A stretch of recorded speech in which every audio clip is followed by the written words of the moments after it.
Swinging a high drive into center field. It's at the wall. It is gone!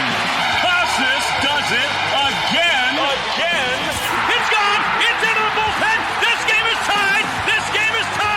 He swings and rips one to center field. It's high, it's deep, it's back, it's gone! Sale winds, he fires. Swing and a miss, strike three, it's over! The Red Sox have won the World Championship! All right, let's go. Play Tessie, episode 257. This is the official Red Sox podcast of WEEI. Before we get going, remember, hit that subscribe button wherever you get your podcasts. Rate 5 stars. You know the drill. Find us on WEI's YouTube channel. You can find the Play Tessie playlist there. Has all of our episodes there. Hit the thumbs up if you wouldn't mind. And subscribe to WEI on YouTube. You can find our Play Tessie on the socials, at Play Tessie on Instagram, Twitter, TikTok. Here with Sammy, here with Pat. A lot going on. I mean, we this year we haven't been doing only after series shows. So it was Pat and I last podcast, but we talked about the first two games. We went over the first two games. And yet, even though we only have half a series to work with here, there is so much to talk about. And it all starts with the huge news of the day. Like they had a huge, unbelievable, dramatic comeback victory in the third game of the series, and then a nail biter. Like, you barely got away with it in the fourth game of the series. It's a 4-game sweep of the Orioles. And yet that's not the top story of the day, because the Red Sox are about to debut their 5th top 100 prospect of the season. The best pitch. Okay, that's where I'm going to start this off, because Payton Tolle is getting called up. It's going to be magic at Fenway on Friday, seeing Payton Tolle make his debut against Paul Skeens. Like, how much better can it get?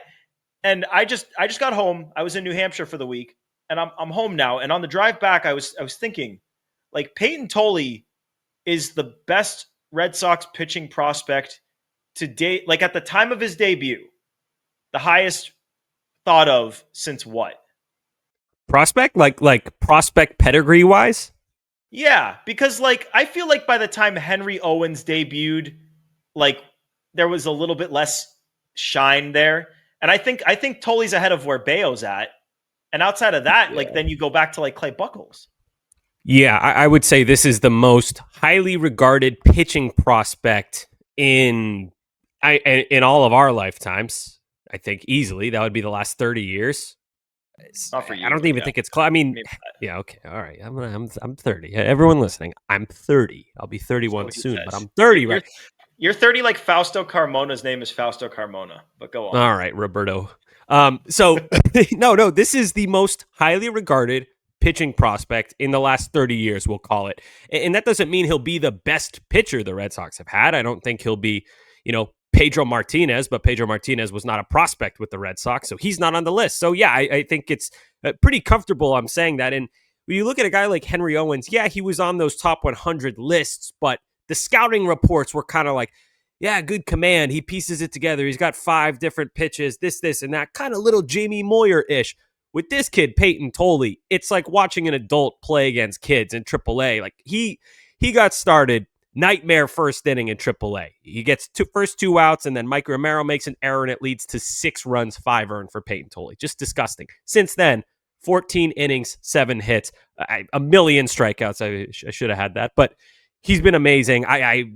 When was the last time we were this excited about a Red Sox pitcher debuting? And I don't want to hear Brian Bayo, because we were excited, but it was not to this degree. I was pretty excited about Bayo, but you're right. It's not. I mean, he had kind of a similar rise, but like Bayo, it kind of felt like, yeah, he's probably not ready. It's kind of an emergency, and maybe Tolle's kind of the same. I mean, if it were up to them, he wouldn't be debuting right now. But I agree. There's more shine on him than Bayo. Pat, would you agree with that? I think there's more shine on Tolle right now than there was on Bayo. What was it? 22? 22. Yeah, 22. No, I agree. I think Tolle, in terms of like height, build up, everything, clears Bayo. I was the biggest Henry Owens guy. I was so big on Henry Owens. Well, he threw like 3 no-hitters in a row or something like that. Yeah, something ridiculous. Everyone was, yeah. But he was a great prospect. The biggest difference is like obviously like social media. Like you're way more familiar with prospects now than you were 10 years ago. Let us not just gloss over the fact that they would not trade Henry Owens for Cole Hamels in his prime. Like that is how good people thought Henry Owens was. So I think if you kind of took Henry Owens now and then put him in the hype machine that is social media, I think it would be just as big. Henry Owens was a big deal when he debuted. He was a huge deal when he debuted. That being said, Tolle clears Bayo. Tolle might even have the edge on Henry Owens. I am ecstatic. I am so happy, and I can't wait to see the Piglet go. The Piglet. I love that nickname. That's such a good nickname. We all agree that it's the Piglet. Yep. Yeah. Okay, he's the good. Piglet. I love that. He's the Piglet. And he's just like, I can't wait for Sox fans to like get to know this guy because he is such a good quote. Like everything that comes out of his mouth is fascinating. Just like, I can't wait, like his post game or even when he first comes up, like this is the guy who's like, oh, you can really smell that carrot. And then like he said it again in another interview and he's like, actually, I don't really like carrots. So you can smell the donut. You can smell that donut. Like that's who this guy is. Like there's a lot of players who try to play it really, really, calm, whatever. They don't say much, don't create stories outside the game. And he's just like living his life. He's free. I mean, the guy literally debuted this year. People like we need to recognize how crazy that is. Like this isn't like the Los Angeles Angels who have guys debut like in the year they're draft. Like they do it like it's nothing. Like the Red Sox, they're very cautious with prospects. They take it slow. And this is a guy who made it, started in high A. He came out of college, starts in high A, gets to double A, gets to triple A, 3 starts. His final start in triple A was phenomenal. 5 innings, 1 hit, no walks, no runs, 9 strikeouts. Like he pretty much just walked through his third triple A start. And like, yes, he let up 6 runs, Sammy, you said in that first inning. He let up 6 runs. 5 earned, After that, 14 innings, 1 run. Come on. How many Ks? I'll go pull that up. That's he's a strikeout. It wasn't as much guy. as you think. He struck out a ton in the last one, but I think he only had 3 strikeouts in his debut, so it kept the overall number down. I don't know what the second start was. His last two, he had 5 strikeouts over 5 innings and then 9 strikeouts over 5 innings. So 14 strikeouts over his last 10 innings. Wow. Woo-hoo. I'm fired up for this, man.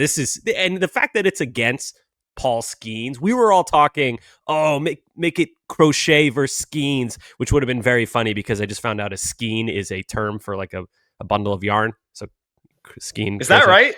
Yeah, I just found that out. Isn't that weird? But that's really interesting. This really is good. Sick though. This is so cool because first off, he gets the Pirates. That's a really good team to debut against. They're not very scary. It's just a notch above a AAA lineup. Some names that you'll recognize: O'Neill Cruz, Brian Reynolds, Henry Davis, if you're a big prospect guy, but that's doable. It's not like he's debuting against like the Yankees or the Phillies or something.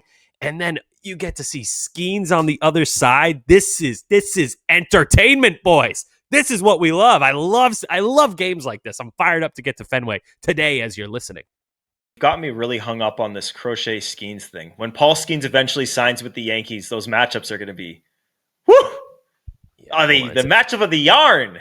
So a skein of yarn, Skein, but it's pronounced the exact same way, is an oval-shaped oblong bundle of yarn. So I actually have some skeins of yarn in my apartment. You've got some skeins of yarn? And I can crochet this. I can crochet the skeins. You can crochet the skeins right in front of our faces. Crochet that skein. Yeah, baby. Woohoo!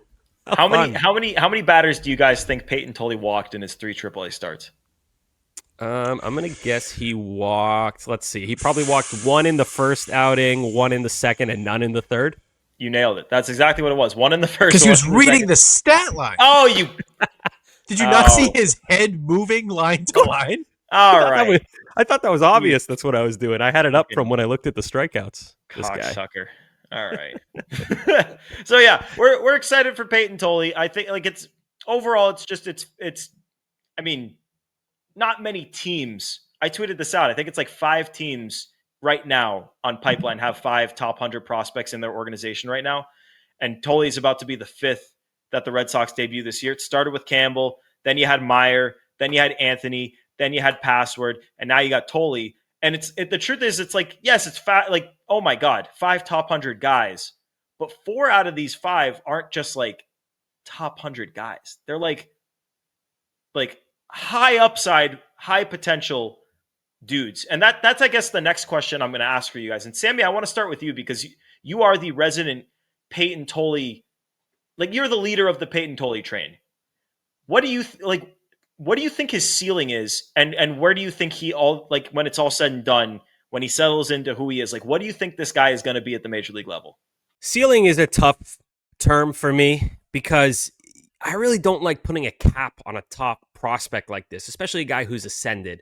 So I see him as hopefully a number 2 or a number 3 starter in the big leagues, big strikeout potential with the upside of someone like Garrett Crochet. There's a lot to, not the same path to the big leagues, but body type. They're both 6'6", 250 roughly. Him and Crochet, both strikeout guys, both great extension, both have great secondaries now. Tolle's getting there. He has a great secondary with a few good pitches after that. But yeah, I mean, this is a guy you can dream on.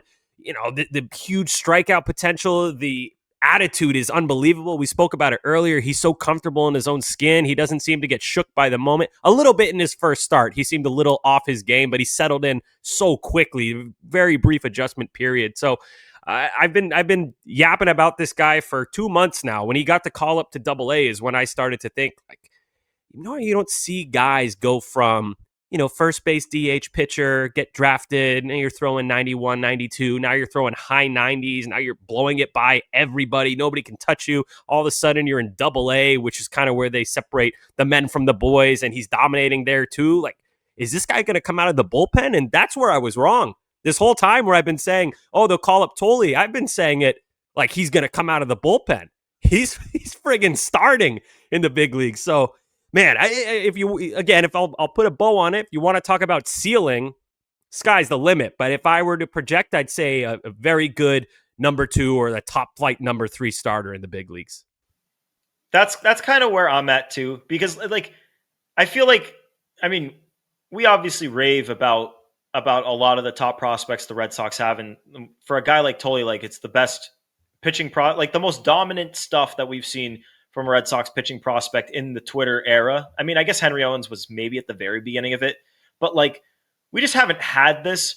So I don't want it to be confused with like, it's not like when, I don't know, like when Yuri Perez was in AAA and it's like, okay, this guy has like definite ace written all over him. That's not Payton Tolle here. Like Payton Tolle is going to be really good. I agree with you, Sammy. I think he settles in as like a high end number 3 or maybe a number 2 with potential for a lot more, because I mean, you've seen how much he's ascended this year. It's not right to put, you're right. It's not right to put a cap on him, because who says he can't jump even more? But yeah, like right now with what he's got and how he's improved, it's really easy to see him settling in as a number 2 or 3. And if you're listening and you're not super locked in with prospects, you almost never hear people say, I think this guy's going to be an ace. It's guys like Yuri Perez, like Gordo just said, or Paul Skeens, who get that kind of moniker. Example. Yeah. Why did I go to Yuri Perez? No, it's a good comp. You almost never hear the word ace thrown around when you're talking about a prospect. So I'm not trying to denigrate what he's done. I think Payton Tolle could certainly be an ace. But when we're projecting, I'm trying to make an educated guess. Odds are, I'd say, I mean, projecting a starting pitcher who was not even a professional baseball player a year ago to be a number 2 starter in the big leagues is saying a lot. So yeah, I think this kid has a massive ceiling. I'm right now putting him number 2, number 3 starter in the big leagues, and that's a compliment. Definitely a compliment. Pat, are you there with that, or do you feel differently? Yeah, I mean, like Sammy said, I'm never gonna say like I think he's gonna be an ace. I think he's gonna be a really good number 2 or a phenomenal number 3. One guy who, just the way his fastball plays, not necessarily the whole repertoire, he reminds me a lot of like Eovaldi, the way his stuff plays. That like the fastball plays. Like Eovaldi obviously throws gas, but like his fastball combined with his off speed stuff just made the fastball that more lethal. That's kind of how Payton Tolle is. The fastball alone grades out well above average tomorrow in the MLB. Like tomorrow in the MLB. And then the off speed stuff plays really well. And then I don't think he's going to jump in there and just light the world on fire, because that would be an insane thing to like expect. And then B, I just don't. The kid's fresh out of college. He's been out of college in pro baseball less than a year. I'm so curious to see what he looks like tomorrow or on drop day as we record right now. But like the upside, I think is there, like a really high end too, like an Eovaldi type.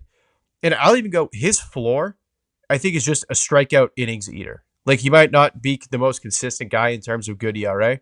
He'll eat innings and he'll have strikeout stuff. And that is the most you could ask for in terms of ceiling floor from a guy who's a year out of college. Well, the thing is, like, he already today, again, yeah, first year out of college, first year of pro ball, he has the best fastball in the minor leagues right now. Yeah. So that's, and when we talked about, and Sammy, you brought it up for like the last couple of months, we talked about him potentially filling in as a reliever.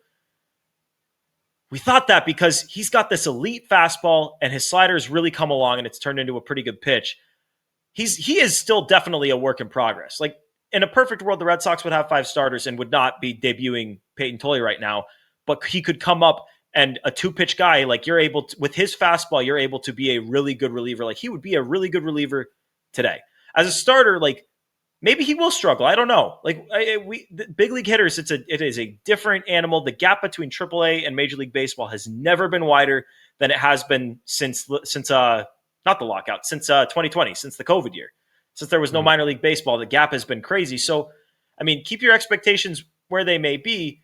But even if he does struggle as a starter, I do think that this is a guy who maybe at the end of the season, if they want to get him ready for the playoffs, or maybe you just throw him into that role in the playoffs if he is starting games well, he could be a really good reliever for you. He could impact postseason games. And then the other question is the innings. Like, do they have a cap? Do they have a number in mind? If so, where is it? Like they cut him off at 64 pitches in his last AAA start. Like, is this going to be like? Do we know if he's going to start? Like, is it possible that they're going to open? Probably going to go, I would say, between 2 and 4 innings on Friday. I don't think he's going to pitch a lot. Usually the Red Sox like to, and it's a different pitching group of coaches and everything in the organization, but it's usually around that 100 inning mark. They start to shut guys down. I think they're going to let Tolle go over that. He has a very wide, big body, which I think helps with the workload. He looks like a pitcher. And I got another fun Payton Tolle nugget. So I mentioned extension earlier. In AAA, he averaged, and this is from Sam Dykstra, friend of Baseball's and Boring, friend of Bradfo. So Tolle averaged 7.3 feet of extension. MLB average this year is 6.4. So for reference, Chapman also has a 7.3 foot extension, which puts Tolle in the 96th percentile for extension. So if his fastball, let's say, throws a 95 mile an hour fastball, you're like, why? Who cares about extension? That 95 mile an hour fastball probably looks a lot more like 97, 98. More if he throws 98 mile an hour fastball, probably looks close to 100. So that plays, that's like Logan Gilbert is a great extension guy. I believe he has the best extension in Major League Baseball. It's a weapon to have. It really makes up for if you're lacking somewhere. The extension kind of can cover up stuff. Not to say that Payton Tolle has big time deficiencies that he needs to cover, but it's a good weapon to have. And I think aside from him ascending through the minors like it was nothing, this guy has developed multiple secondaries that you could say are not really fringe, but plus-ish pitches, like the slider or whatever you want to call it, the sweeper. It's just come so far. Like he was a guy who was basically fastball with a show me changeup to start the year. And now you have this slider that's nasty and a cutter, and he still has the changeup. It's not great. And then recently, and I'm talking about the last 3-4 starts, he started throwing a curveball. So he's adding pitches as he goes. It's really just the progression is something that we Red Sox fans have not seen. Like Henry Owens was a guy, when you read his old scouting reports, he throws a lot of pitches. The fastball's 88 to up to 94-ish. He's not really going to blow guys away, but he's crafty and he can generate chase with all the pitches. Like Payton Tolle just comes right at you and is like, good luck, fuck you, hit this. So, oh man, I wish it was, 7 o'clock today, Friday, or is it another 6:40? Right, let's say that's around 7. It's a 7. Then they start, once September hits, then the Monday through Thursdays jump back to 6:45 at Fenway. Like the Guardian series, the first game on Monday is like 1:30 because it's Labor Day, and then then they're at 645, which I'm not a fan of. But I know a lot of other people are. I know I'm in the minority. But anyway, yeah, it totally like the progress is unbelievable. It's not common at all. It's abnormal in the nicest way. Extension's amazing. Throws heat. Secondary pitches, getting there. Has 2 other show me pitches. The changeup and the curveball. I can't wait. I think this kid's going to be really good. And Red Sox fans, by the way, we're bearing the lead. The mustache. It's 80 grade mustache, and he colors it. He colors it. Yeah, I don't know how I feel about that. I kind of gotta let it. No, it's kind of like Brian Wilson-y. It's okay. You know, it adds to the effect. Yeah, You're okay. A pitcher. Like, okay. There's an act to it. I'm just like, be yourself, dude. You know, have your own mustache hair color. That's what I do. Don't you want to be like me, Payton Tolle, with your own mustache? Sammy, are you going to shave your beard for tomorrow? Are you just going to go straight mustache in like solidarity, or is that the right word? Solidarity. Oh, yeah, maybe I should do that. Solidarity mustache. Yeah, I'll do it. I'll do it for tomorrow. I'll do it tomorrow morning. Nice. I love it. Pat, you joining in? No, I think he's going to go with the soul patch. Just right about here. All right, Pat is kicked off the show. How about that? Enjoy your Nickelback. Some nice red mutton chops. Gordo can grow none of that, so hell yeah. Can you not grow up? You look like you have a little bit of a mustache. There's some. No, he's got a little bit of a little neck beard. Yeah. It's pretty much. I try so hard to make it not look like a neck beard, but that's exactly what it is. It is a neck beard. Shave your face and not shave your neck, so you literally have a neck beard and nothing on your like chin or cheeks or anything. Oh my god! I've seen some people do some crazy things with their facial hair. I don't think I've ever seen that. Remember when Mike Fiers did the sideburn into the curled mustache? Yeah, he sure did. I was thinking of he was the one who that guy. Okay. He outed the Astros, right? That was him. That's what he's known for. What? Imagine that you have a career in Major League Baseball and you're known for having a spiral facial hair and breaking a scandal. Hell yeah! Good for him, man. Be remembered any way you can. Didn't he have like a bad thing? A what? Hold on. I think he had a bad thing. I think he had like a bad allegation against him. Well, he hit Giancarlo Stanton in the face with a pitch and broke his face. That was him too. No, God. This is worse. What? I don't think I should say this on the podcast. Oh God. Oh, okay. Yikes. Wow, but look at that facial hair though, huh? Yeah, weird guy. Yeah. I'm not going to talk about this on the pod, but if you want to hear, you can look it up yourself. Yeah, Mike Fiers. I said you want to be remembered, but maybe not. Not for that. Not in that way. Yikes. Yeah, we don't condone Mike Fiers on this podcast, but he did have interesting facial hair. Whoa. Yeah, he did. He had a lot of interesting things happen in his career. But should we talk about the series a little bit? The last couple of games, we talked about the first couple of games. The first thing that happened after that, Roman Anthony hit another leadoff homer. Pretty cool. He's just really good. He's the youngest. This was one of those like stretch stats, but whatever. I think it's still cool. The youngest player in Major League history to hit 2 leadoff home runs in the same road series. Like that's a definition of a stretch stat, but like still cool. I love baseball stats with multiple qualifiers, but yeah, no, I had 6 of them. Like, you know what? I mean, people follow me on social media for my groundbreaking baseball analysis. And when Roman Anthony hit that leadoff home run, I said he should just do that every game. So thanks for listening and follow me on Twitter. He's really good. And then in the fourth game, he did not hit a leadoff homer, but he hit a leadoff single and was promptly out on a double play ball. But he's really good.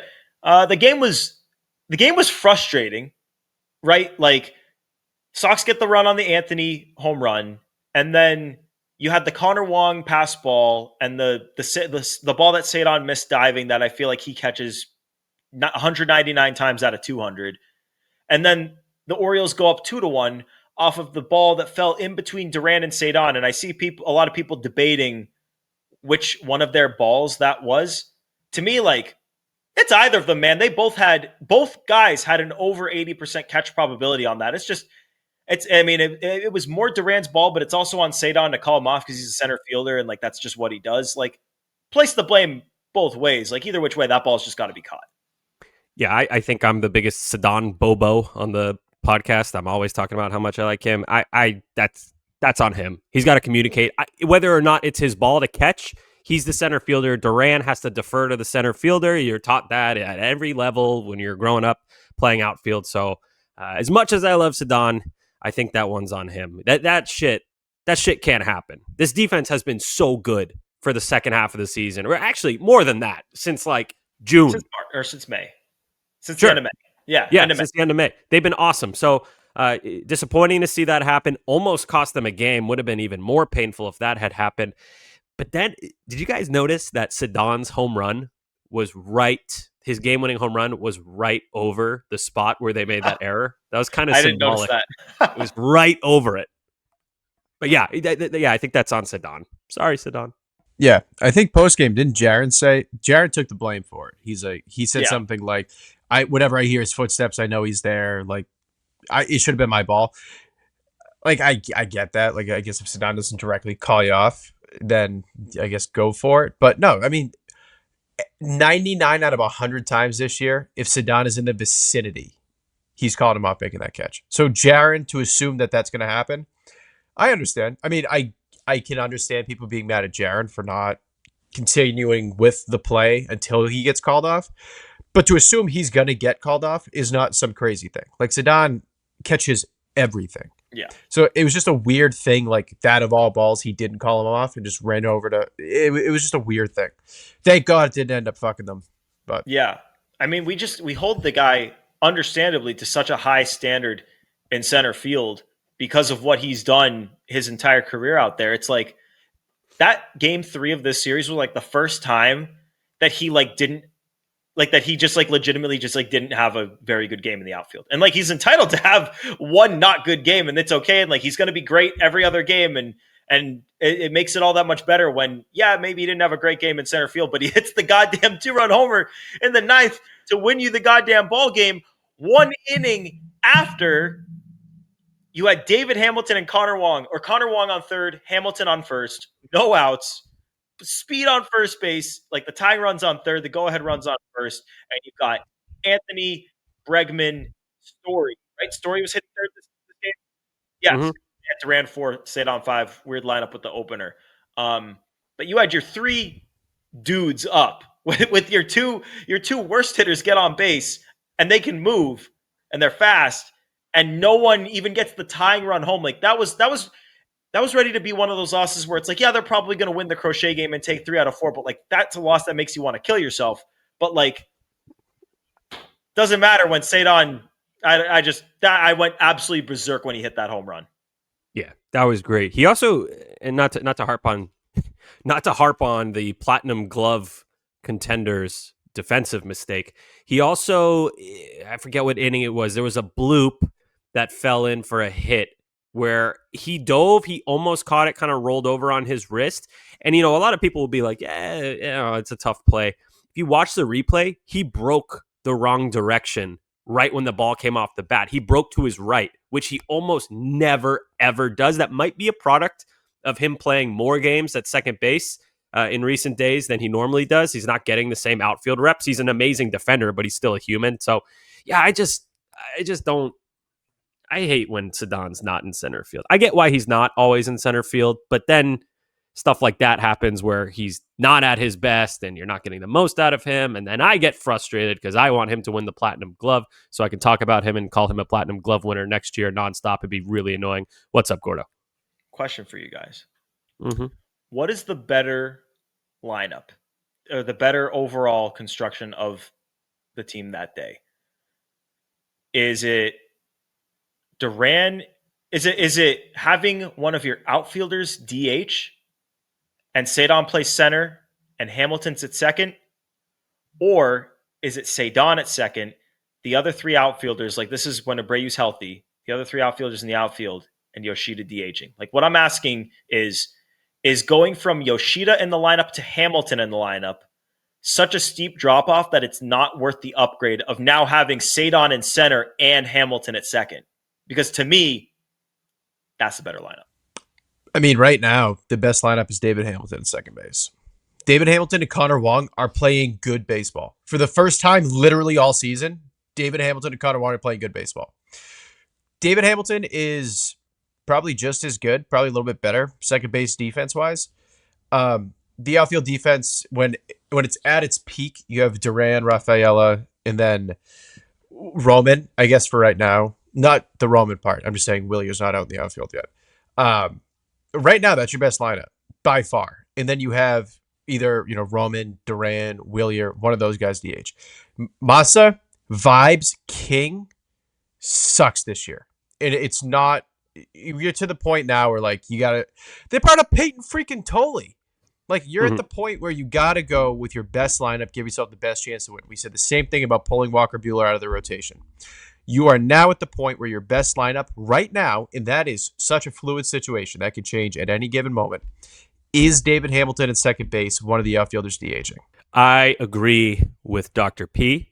I think one of the most underrated aspects of this entire Red Sox team is David Hamilton's second base defense. He's been awesome, and I'm a big middle infield defense guy. Just as a fan, I feel so much more calm when I know that you have Story and Hamilton, and Rafael is a good defender too at second, but Hamilton's the best option there. He is playing well right now, like Pat said, first time all year. Same with Connor Wong. I think that it seems like Yoshida is not 100%, and not to defend him, because I know he gets a litany of excuses for why his play isn't good in 2023 and 2024, and then this year he gets all the excuses because everyone loves Masa, and I get it. He's very likable. He's funny. He has the best complexion you've ever seen. Not a bump or a scratch on his skin. It's perfect. The teeth, the teeth are amazing. He's got his belt up to his nipples. He's got gigantic thighs. Ranks very high vibes wise. Fascinating. He's fast. He has the most perfect running form you've ever seen. He has interesting quotes in Japanese. We can't understand them, but when they're translated, they're interesting.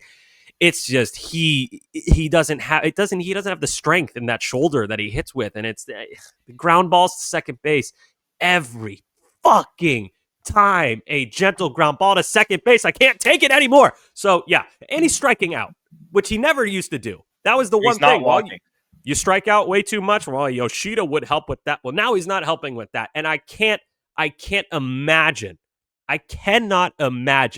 if and when this team makes the playoffs, he is not going to be on that roster. He does not do enough. He doesn't help defensively. He's not a good base runner. All he does is make contact on paper, but he hasn't been doing that either. So what does he do? What do you do here, Masataka Yoshida, other than provide some great vibes? So yeah, hate to talk bad about the guy. I feel like I do it way too much. People think I personally hate the dude, but I don't. It's just I want this team to win, and I don't think he's one of your best players. He's hitting 226 with a 615 OPS. He has 2 home runs, one of which I believe was off a position player. Yes. So it just, I mean, we saw Masa at his best in the first half of the 23 season, kind of after kind of a weird first 3-4-ish weeks. Was amazing in May and June of that season, terrific. But no, Sammy, you're right. He doesn't give you anything in the field, doesn't really give you anything on the bases besides an entertaining whoosh, whoosh, whoosh, whoosh, whoosh. He's just hammer in the nail. Hammer in the nail when he's right. running. It's like how the football coach or your track coach would hammer the nail, hammer the nail. Yeah. But it's like if you can by taking him out of the lineup and inserting David Hamilton into the lineup, who, as Pat pointed out, has been playing good ball, even as a hitter lately. He's been hitting the ball. But so by going from Masa to Hamilton in the lineup, you now get to go from Duran to Cedon in center, and you go from Cedon to Hamilton at second. It's 2 big upgrades there, especially in center field. Getting Cedon out there is huge. And yeah, to me, they're going to be patient with Cedon. Patient with Yoshida. Cora has said they're going to be patient with Yoshida. We'll see how long they can be.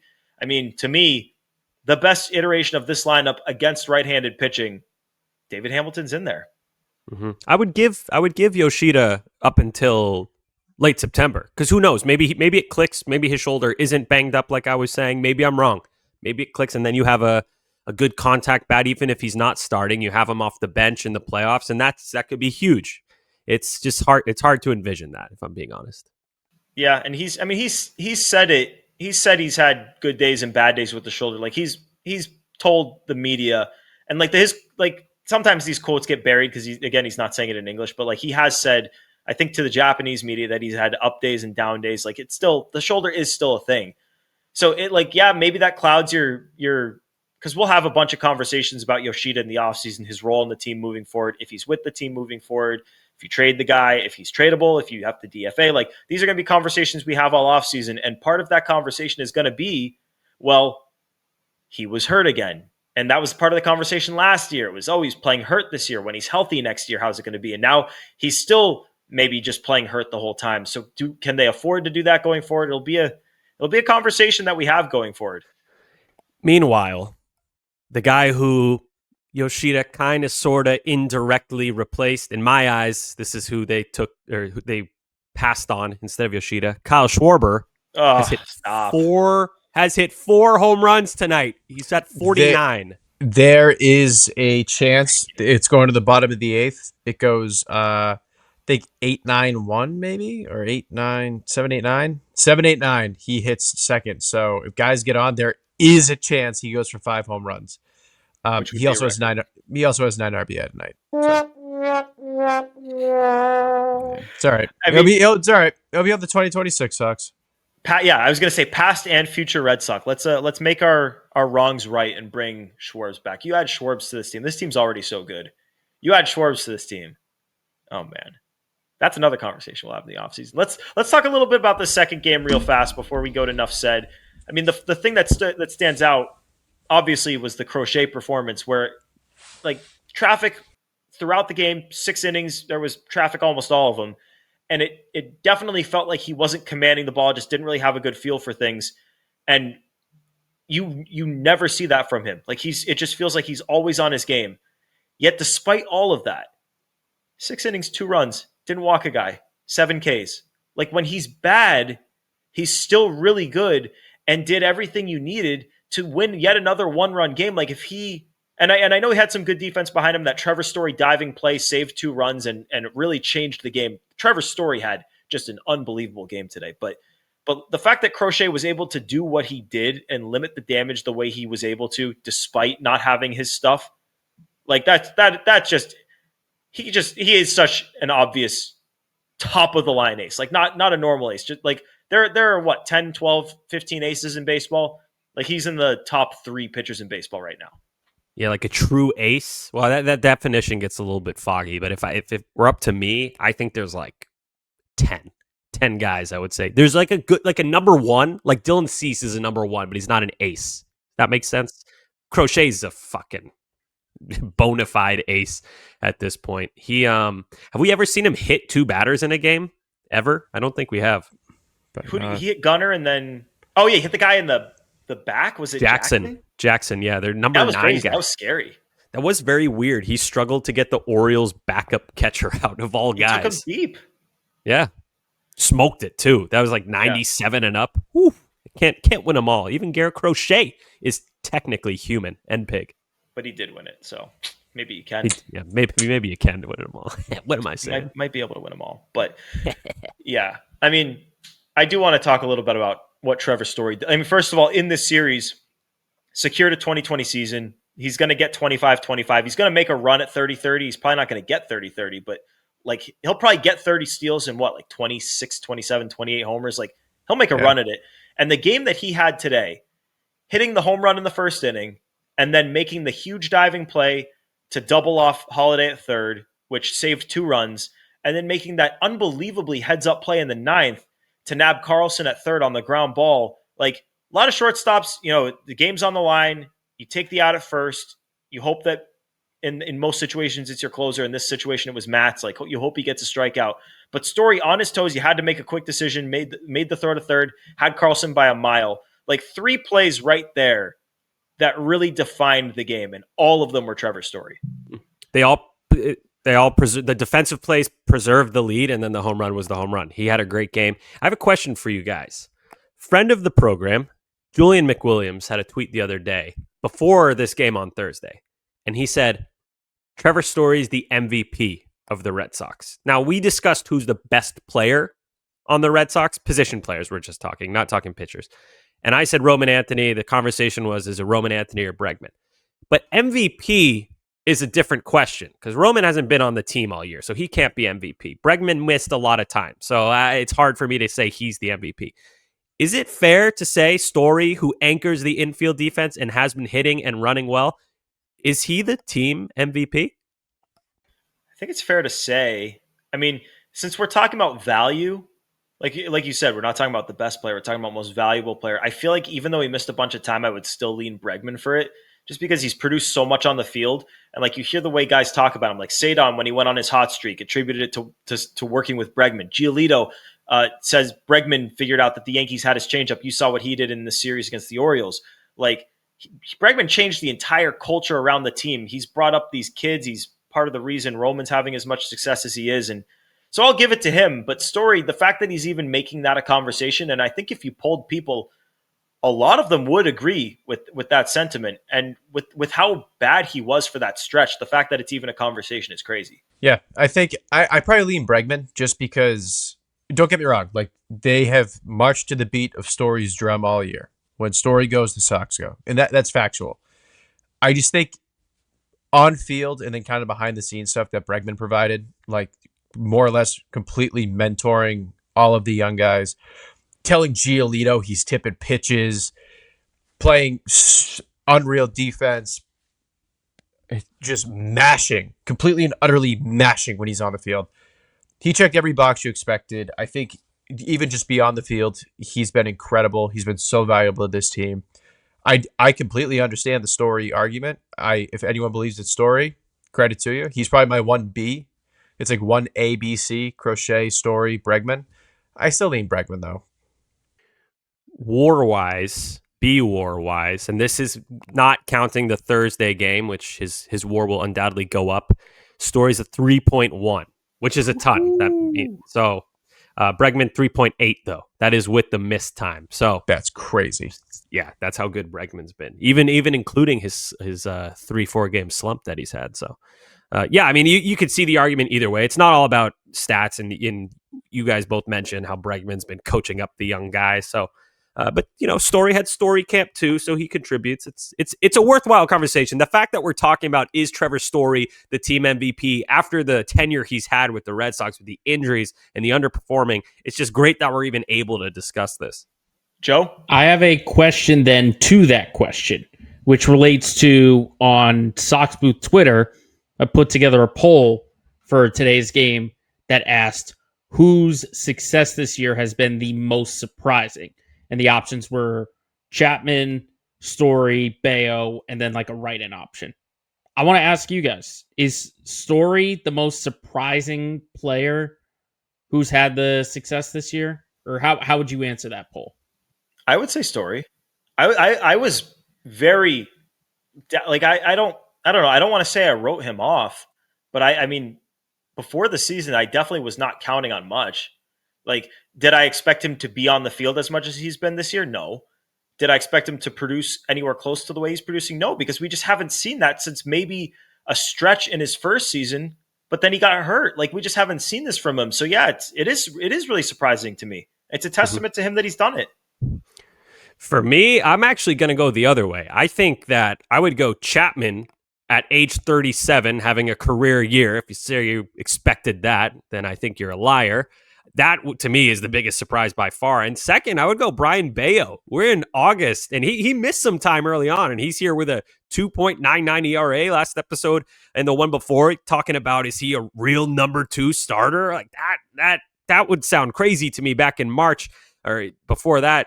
Story, for me, it was always a matter of can he stay healthy. Never really had a doubt he could put these seasons together. I can pull the tweets from before 2023 and before 2024. It was always, if he stays healthy, 2020 with good defense. That's a good ball player. So not really surprised that Story's having this season. Just happy he's been able to stay on the field and finally be able to put it together so people can see this is the player the Red Sox thought they were getting when they signed him. Dude. Fuck the preseason. This is a guy, first week of June, I was saying DFA. It is so easily Story for me. Not like, don't get me wrong. Like, if anyone looked you dead the eye in March, it was like, Aroldis Chapman's probably going to win reliever of the year, have a sub 1.1 ERA, have a career year, and not move out of the closer role the entirety of the season. That's a lie. That being said, Aroldis Chapman historically is a very, very good reliever. I would say great reliever. So I expected him to be well above average, good, very good / great. Didn't expect how great he is, but I expected him to be pretty good. Bayo, any step forward for me was a step forward. Happy with it, whatever. Because I think if you go back to March, we had all kind of painted him in as the 5, I believe.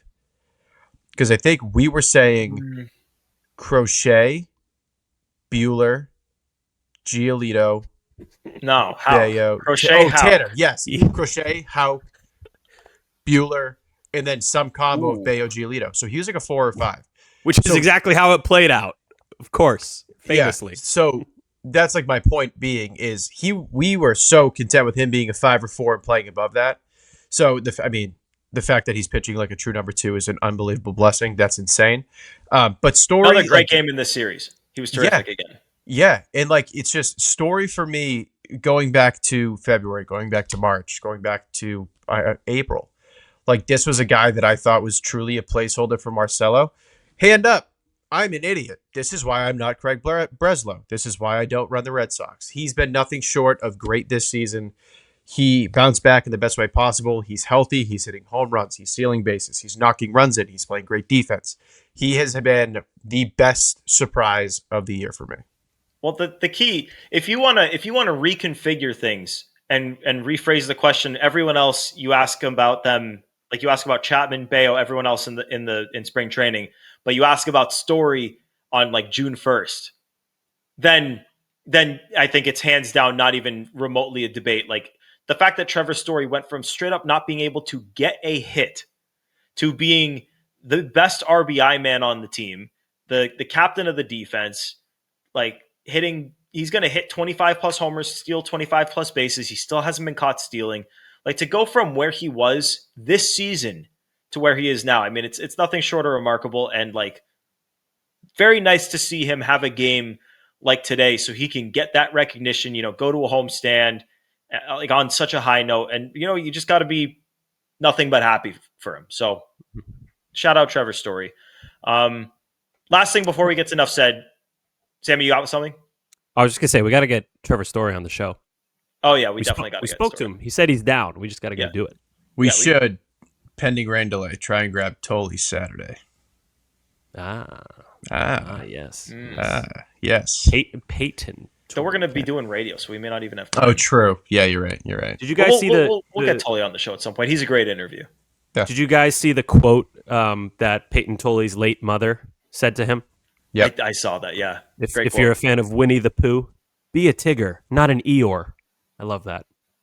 Great lines or great words to live by. Although Eeyore is an all-time character. They all are. Yeah. But still, if you're gonna emulate one in your life, be a Tigger. You want to bounce around on your tail. Nailed it. Last thing before we get to enough said, just shout out Steven Matz. 0.78 ERA with the Red Sox. Got the save today. Worked around the leadoff double, obviously with the help of Story. He's just been really good. Very happy to have him. Who wants to go first for enough said? Me. Pat does. Yeah. Let's hear it. I want to follow Pat because ours are. Oh, boy, am I heated. Okay. Contrary to what Gordo said. Whoa. Oh, Jesus. Oh, my God. Whoa, sorry. Contrary to what Gordo said, Patriots New Jersey's fuck. They're awesome. They are so cool. I love the white helmet. Tennessee Patriots. Nope. You're thinking of North Carolina. The New England Titans. No, I know what. Yeah, I thought you were going college. The Indianapolis Patriots. No, the white helmet with that like grayish blue logo is gorgeous. I love the color blue that they used. I love that it's going to be them wearing them against the Bills, and the Bills are wearing like the whiteout jerseys. Chef's kiss. They're not perfect by any means. The red ones are still the best one they have. But I mean, come on, dude. These are great. The Indianapolis Patriots, the New England Colts. See, okay. I think you're both wrong. I think they're fine. I don't think they're the worst. Pick a side.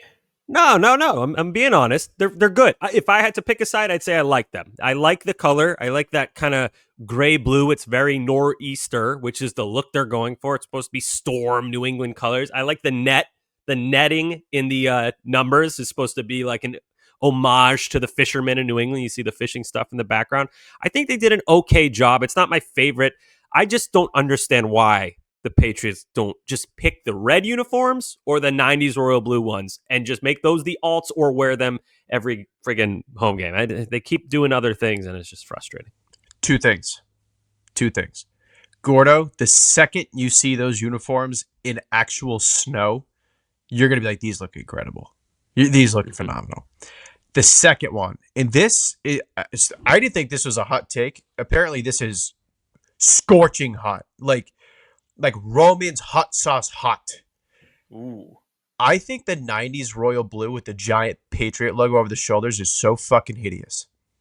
It's weird. They're wild. I don't blame you for thinking. I love them personally, but they're very 90s. It reminds me of the like Toronto Raptors with the Velociraptor, just very a bold design.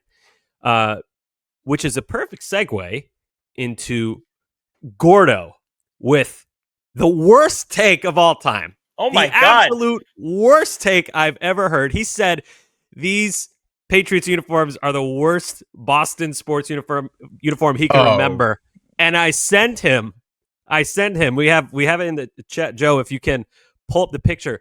The Celtics uniforms that are, there it is, gray with the sleeves. Those are way worse. And then Gordo goes, oh my God, the reply. Gordo says he likes those uniforms. So not only does he say they're not the worst, he likes them. I was furious when he said this. Those are so bad. Look at those. Dude, nothing beat Isaiah Thomas. Ready? Here, Joe, pull us back. Nothing beat Isaiah Thomas in the grays. Like, that dude balled out. In those uniforms. No. Just put on the whites or the greens. You don't need gray with sleeves. Question. The NBA Finals, the Cavs versus Warriors, the 3-1 comeback, LeBron wins that championship in the sleeves. Did you hate all the sleeve jerseys or just the Celtics one? I hated all the sleeve jerseys, and I think the Celtics were the worst of all of them. Dude, those were so bad. Can I just point? I got to point something out about that picture. That's from 2015. That was before Isaiah Thomas became Isaiah Thomas. True. He had those uniforms adopted. So that's kind of against your argument, but I did tease you guys that I was gonna break the tie or whatever. I'm on Sammy and Pat's side. I like them. Yeah. Dude, I'm not like Pat where everyone likes them. I got killed today for not liking these things. Yeah, because you have no style. I got great style. What are you talking about, Joe? This is how I feel when talking about the Red Sox yellow and blue City Connects. I'm like the only guy who doesn't like them. I think they look like either a Peeps advertisement or UCLA baseball. So now you know how I feel. And again, I don't love these Patriots uniforms. I think they're okay. I get what they represent. I think it'll probably, like Pat said, it'll look sick on the field. But dude, that gray Celtic sleeve uniform take, Gordo. That is your worst take ever. By far. Bottom of the barrel. Throw it out. I like it. Let's keep track of Gordo's worst takes. Because there are a few takes I've gotten crushed for as much as the not liking this Patriots jersey take. And I just think people, I don't know. Welcome to the Indianapolis Patriots, baby. We're moving the team. We're going to Tennessee. The Titans. The New England Titans. My enough said was going to be fully related to these things too, so I don't have one today. Right. So I think we're just going to wrap it on these. Sammy? I just want to reiterate. Gordo likes the gray sleeve jerseys. He doesn't just say they're not bad. He likes them. Just want to remind everyone. To top it off on that, I liked all the NBA sleeve jerseys. Everyone thinks that era was the worst. And the show. And the show right now. Joe, mute him. This is disgusting. If mute me, you can mute me. You're not going to wrap it. I'll wrap it if I need. You want me to wrap it? Hey, thanks for tuning in to episode 257 of Playtesting. No! Oh, I'm drowning. Oh. Subscribe. wherever you get your podcasts. No. Oh, subscribe. Find us on WEI's YouTube channel. Hit the subscribe button there too. You can find the Play Tessie episodes in the Play Tessie playlist there. Hit the thumbs up on all those. We really appreciate it. And then find us on all the socials at Play Tessie on Twitter, Instagram, and TikTok. For Sammy, for Joe producing, for Pat. Wow, I did that in a weird order. It's Gordo here for Play Tessie episode 257. We got Payton Tolle on the bump today on Drop Day. Thanks for tuning in. Pat's jerseys stink. Peace.